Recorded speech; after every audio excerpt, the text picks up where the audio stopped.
Hey everybody, welcome back or welcome to my channel. Thanks for tuning in today. I'm Susan Lynn. I'm a psychic and a medium and a spirit navigator. And today I'm going to be talking about politics. If you're new here, I channel my spirit guides. It's 60% them, 40% me. This is the concoction that we use that we find that works the best. However, sometimes it does, the percentages change. Today, they want me to talk about the Democratic Convention. Now, why am I even talking about this? Well, because I'm the kind of psychic that likes to explain things that are going to happen so that when they happen, you know they're going to happen or they're likely to happen. And then you can say, oh, yeah, Susan talked about that. That's what's going on. Makes sense. Not going to worry about it. Okay. So that's why I do this, is because I actually don't want you to worry about things. If you've got something to worry about, I'm going to tell you, believe me, I'm a very straight shooter. But in this case, it is true that the astrology for the Democratic Convention is haywire, nuts, bad. Like every astrologer is calling me going, my God, Susan, why did they choose this day? This is the worst day. Okay, I get it. Like, I get it. It's the worst day. So was the Republican convention the worst day?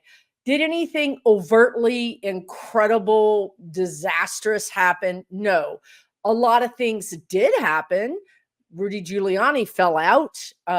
Trump had to choose a VP he didn't want. It was a little coup there that happened. But it was all sort of maintained within the bounds of what is normal these days for the Republican Party, which is pretty much a shite show.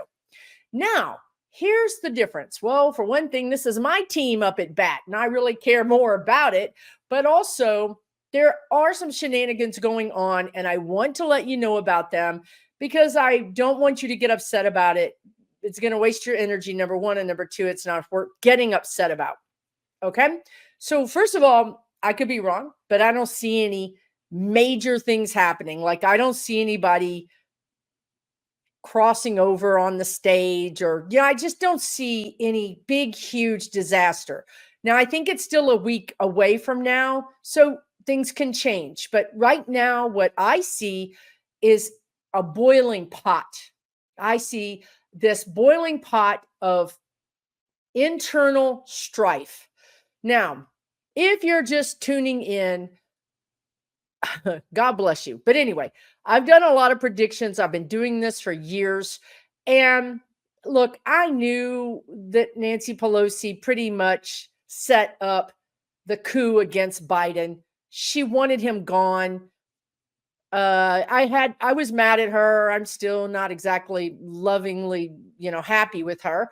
But two things. First of all, she's really good at strategy. You cannot deny that the woman has been good for the Democrats. You cannot deny that.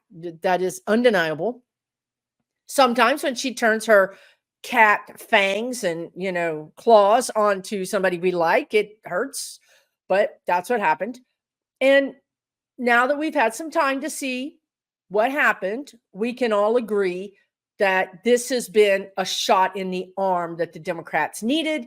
It's been a shot in the arm, perhaps, that the whole country has needed. And I'm a Biden fan, and I think he absolutely 100% was the man for the job. He was the person for the job, and he did the job. And I think that because I've done predictions for so many years, that a lot of the things that I saw as potentially happening to our country did not happen because of Joe Biden. And I mean bad things. I think that he really got his finger on the pulse of some of these bad actors and was able to stop them before they even made the news. And that's been proven. And I've also predicted that as well. So here we are with the boiling pot. Now, here's what's going on. Pelosi didn't want Harris. She didn't want Walz. She wanted her own people. I'm not even going to go. I'm not even going to read who she wanted because it doesn't matter. She wanted somebody else. When Biden, which I predicted all of this was going to go down, but Biden, and I'm not always right, believe me, I'm not always right. But in this case, these things all fell into place the way I saw them. Biden anointed Harris. Now, I've always predicted for the last 4 years that Harris was going to be president. Here we are. I know she's going to be president. Now, here's the thing. Biden stood up against Nancy Pelosi. He stood up against the Democratic, what I'm going to just start calling as the mafia. I mean, I call them the establishment because that's kind of what they are. They're sort of like the corporate Democrats, you know what I mean? Like the convention. You know what the guides are saying? Like if you know anything about the royalty, they call the royals the firm, FIRM, like a business. That's how Nancy is. Nancy is like the firm. Like if you want something done, you better go get Nancy's approval, regardless of that she's not, the House, leader or even minority leader, but Jeffries is, which is her handpicked successor. So you have Nancy Pelosi still. Now, what happened was, to pick up where I left off, because I'm channeling and I don't remember what I just said. What happened was, when Biden anointed Harris, well, Nancy had to take that. But what happened was, Nancy basically said to them, you got a week or else I'm going to primary you. I'm going to put a Democrat against you at the convention, because that's kind of what she wanted, which psychically, I know Nancy's brilliant and all of that, but I'm telling you, psychically, that was my biggest fear. That was my absolute biggest fear, was us going to the convention and having some kind of crazy primary this close to the election. Imagine if right now we didn't have Harris Walls and we had a black hole of just nothing but competition and people sniping at each other and Trump getting all the airwaves. Okay. Just imagine, right? So that was a bad call on her behalf. I don't know why she doesn't like Harris. That goes back. It actually goes back quite a ways to the California days. Okay. Bad blood, bad blood. So anyway, she gave Harris an opportunity and Harris knocked it out of the park like a rock star and started bringing in all this cash and people and volunteers. And pretty much it was obvious to anybody, and especially someone like Nancy Pelosi, that game over. Harris has won this match. Now, did I say she had won the game? No, I did not. She has won the match, because now what is happening, and the whole reason I'm doing this video is because now we have a little bit of a fight between the queens, Queen Harris and Queen Pelosi. And what I've always told you guys about Queen Harris is that she's nobody's fool. She got to this station in life on her own 2 feet. She didn't buy anybody, beg anybody, or she did it on her own. On her own. She owes nobody nothing. Okay. So that's her attitude too. It's like, I will partner up with you or go along with this or put my, support behind this if it works, if it matches my values. Otherwise, I just can't do that. She's not going to go after you. She's not like Nancy Pelosi like that. She's not going to go after you. She's simply just not, you're dead to her. She's just not going to pay any attention to you. You do your thing, boo. I'm going to do my thing over here. Good luck. It's like no harm, no foul, unless you come for her. And then you got a problem. So here we are, the 2 queens battling it out. Now, why? I mean, I don't want to get it. I want you guys to understand.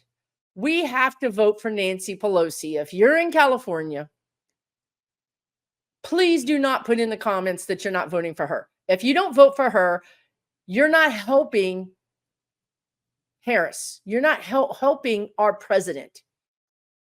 If you say you want to help Kamala Harris be president, then you got to vote for Pelosi and for everybody. It's got a D behind their name. You got to vote for them. After the election, maybe we can reconsider our situation. You might even do a letter writing thing or pressure some people or make their lives uncomfortable, whatever, right? That's cool.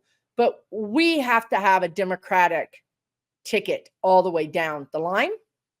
But here's the thing that I want you to know. As we go into the Democratic convention, the energy that's really so big, and I can't ignore it, is that Nancy wants the convention done a certain way. And I know a lot of my viewers are, I'm not no spring chicken my own self, but I know a lot of my viewers are, a little bit up there in age. But I'm just saying, this is a time when we need to give it to the young people. Harris has created a rock star, nothing short of phenomenon going on with the American people. It's a love affair. And for us to do the Democratic convention the way we've always done it, just because we've always done it this way, it's going to lose a lot of that momentum. And she doesn't want to lose it. She wants AOC on the stage. She wants, Crockett, Jasmine Crockett on the stage. She wants the young, fiery, articulate, vibrant people on the stage.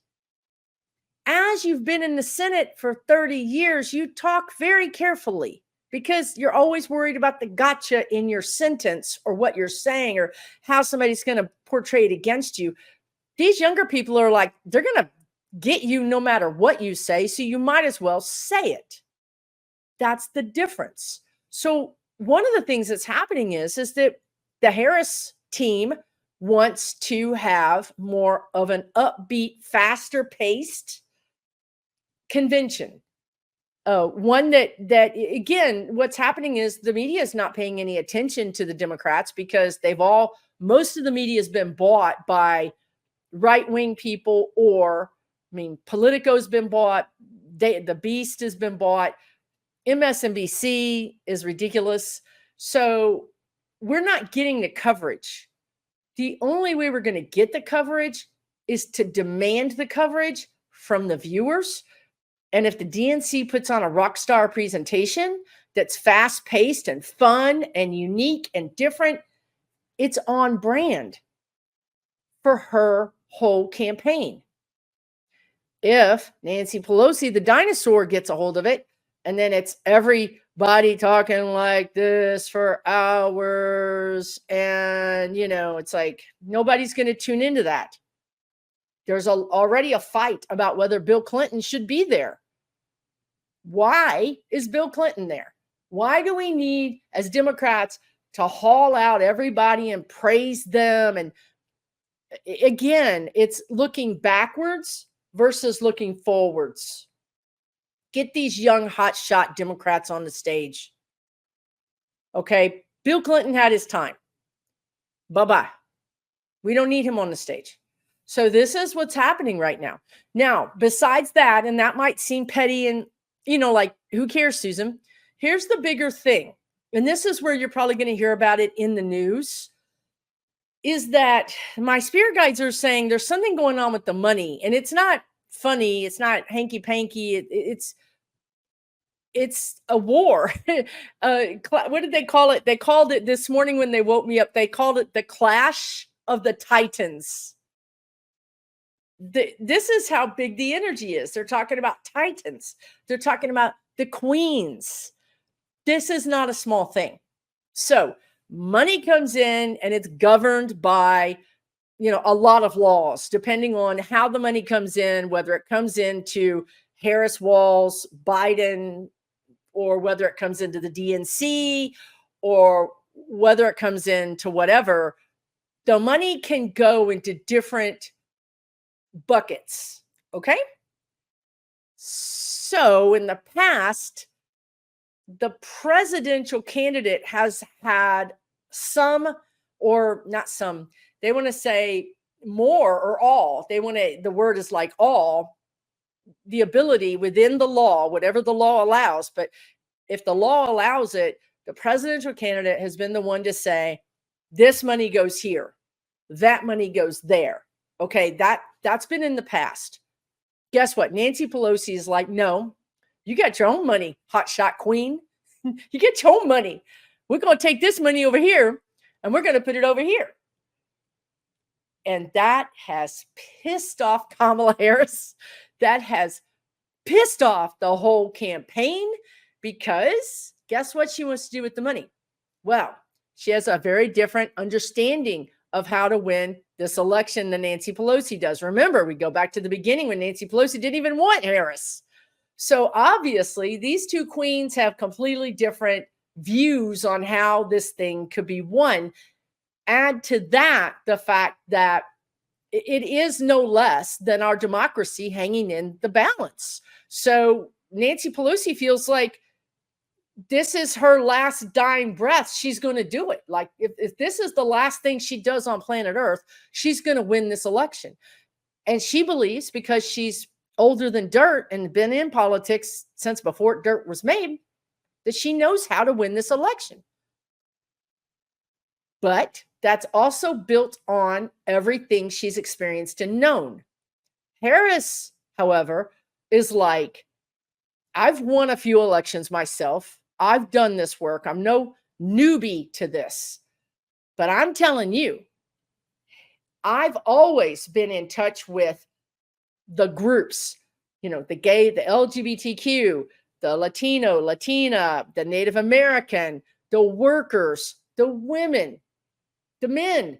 She's been in touch with Black Americans. She's been in touch with these groups on almost like a cellular level. Like she energetically, she gets them. Somehow she's connected energetically to them. She knows what they want. She knows what they need, and she knows how to help them. Nancy is not. Nancy is, again, corporate, the firm. Nancy is like the stepmother who says, here's what you're going to eat for dinner. It's going to be fine. It's nutritious. It's good for you. Sit down. Shut up. You know what I mean? And Kamala's like, you know what? I know you kind of want this. How about we make a deal and you can have a little bit of this and a little bit of that. And, I really want you to be, she explains it to you, why you want to be healthy. What's in it for you? She explains it to you. She gets them.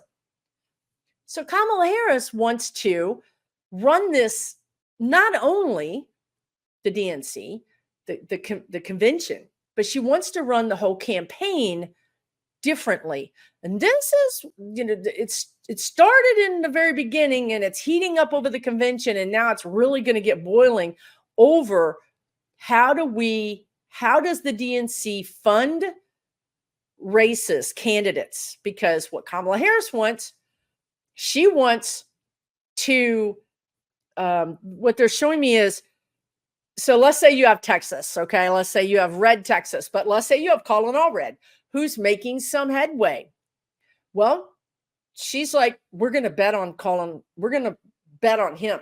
We're going to give him money. We're going to give him support. We're going to give him a shot in the arm. We're going to raise him up because we need that seat and we need Ted Cruz gone. Whereas Nancy Pelosi is saying to the same, whatever it is, the person holding the money bags, no, Sherrod Brown, he's struggling. We need to save these tried and true elite is the word I'm getting. I swear to God, Democrats. Now, look, I'm not saying we don't need to save him because he's a great guy. We do need to save him. However, do we need to? Right. This is what they told me this morning. Right. Okay. What Kamala Harris says is that this man has been in his office for so long that if he can't raise his own money at this point, it's kind of like, why am I still paying the bills of the 30-year-old kid when I got the 16-year-old kid that really needs to get through this high school thing, get into college? I really want my 16-year-old to get all the best grades in high school so they can get up to that position.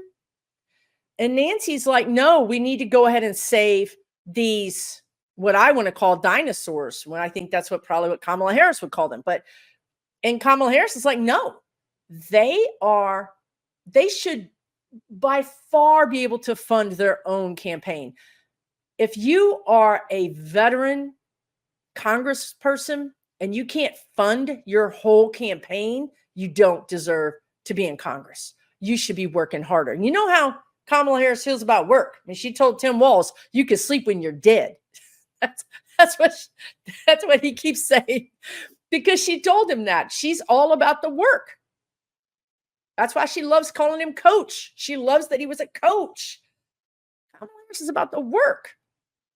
So if you got the benefit of having been in your station, in your position for a decade or 2 decades, and you can't pay your bills, then you're doing something wrong, because this young person right here needs the money.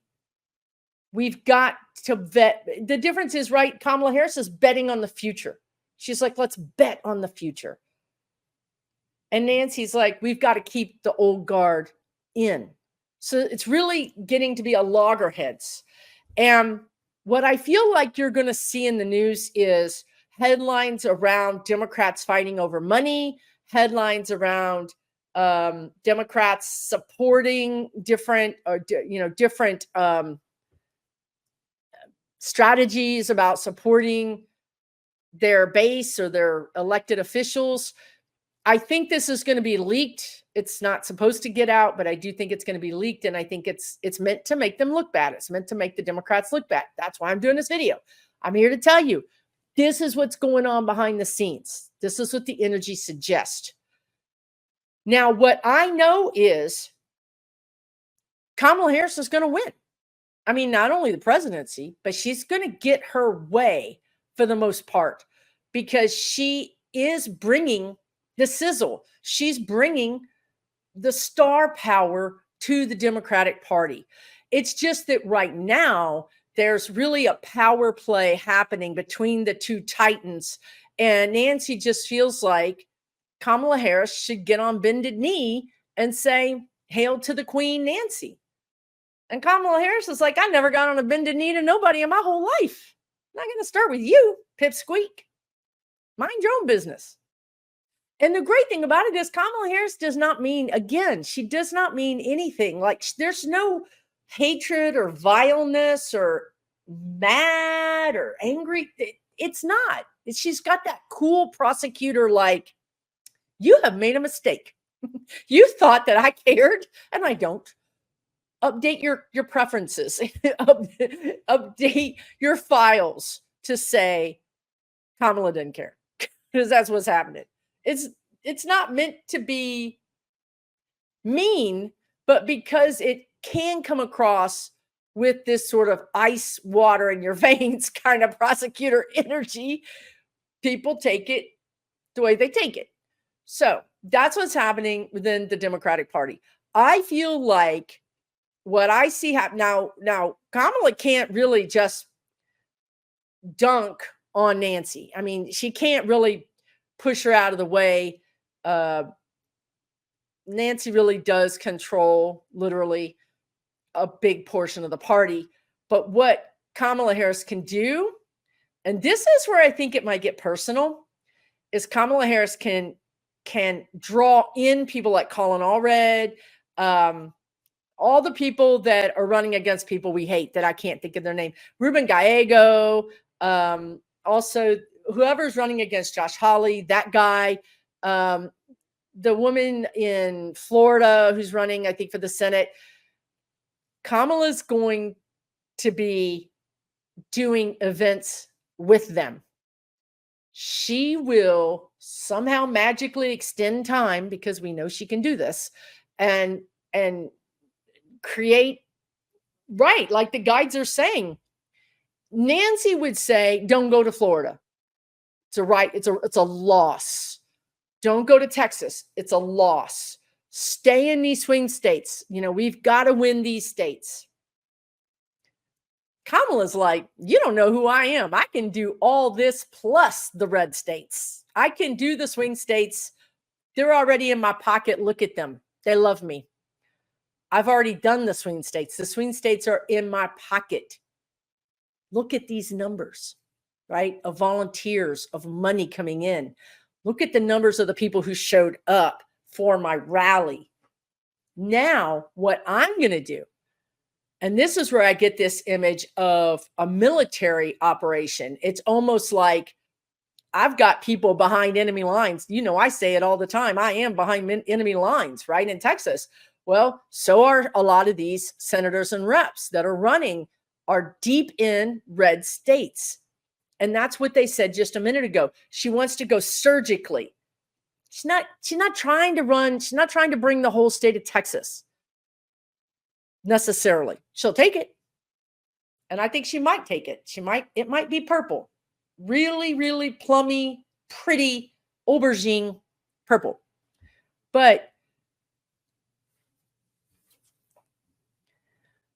what she will do is she will surgically pick out, say, 5 to 8, maybe even 10 races and support them and bring them to her. If she can't get it, if physically she just can't be in all places at once, she might bring them to her, or she might appear in a like a Zoom or like some sort of video with them.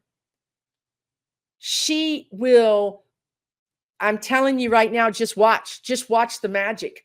She will literally do these calls into Democratic little offices in the middle of nowhere, red state, and cheer on. She'll just spend a day popping in to all these offices and cheering them on. Do you know what that does for the morale? It makes you want to work 24/7. It makes you want to sleep when you're dead. And in this way, that Kamala doesn't mean nothing to Nancy. She doesn't mean to hurt Nancy. She doesn't mean to hurt the establishment. She's not trying to step on anybody's toes. But there is this sense of lead or get out of the way. And that's where we are. Lead or get out of my way. Because I got something to do. I was born to do it. I'm here to do it. And I'm going to do it.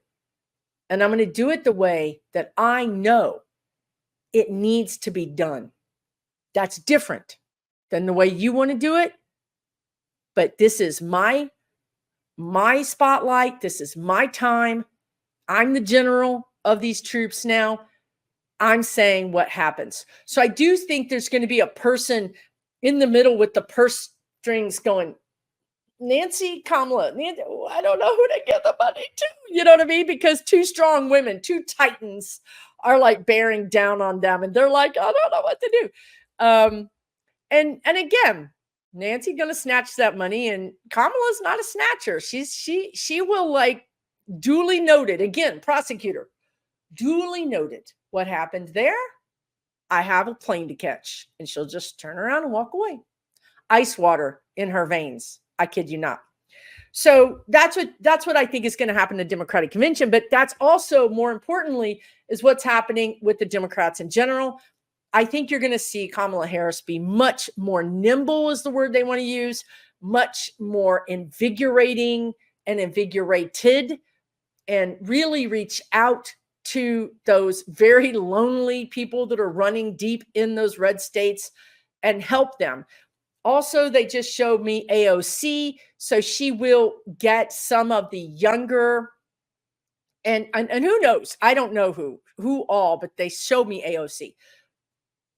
She will get people like AOC to go out to some of these younger Congress people or new Congress people, and she's going to be Kamala's proxy. She's going to go in and say, okay, here's what you need to do. You need to tighten this up. You need to spend money over here. You need to stop doing this right away. It's phenomenal, guys. It's absolutely tremendous, the potential here. And I don't want you guys to go crazy mad about Nancy Pelosi. It's already starting to get out in the public. It's always fun to know this stuff way before the public knows. But now the news is starting to report that Nancy's mad at Kamala, or there's some kind of bad blood going on there, bad blood against Biden even still, because Biden anointed Kamala before Nancy had a chance to do her backroom maneuvering thing. So now Nancy's mad at both of them. I don't really care about that. I don't want you to care about it. I don't want you to waste your energy on it.